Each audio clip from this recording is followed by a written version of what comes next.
I'm very, very honoured to be given this honorary fellowship. It really means a huge amount to me, and I'm very humbled to join such an amazing group of people.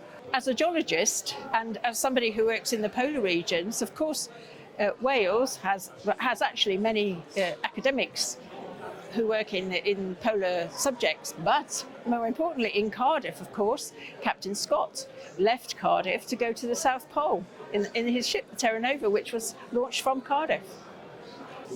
Well, I'm director of the British Antarctic Survey at the moment, and we really focus on climate change in the polar regions, both the Arctic and Antarctica. And although they're very remote and they're a very long way from Wales, actually what happens there affects the rest of the planet. And at the moment, the polar regions are changing so rapidly, more rapidly than we ever thought.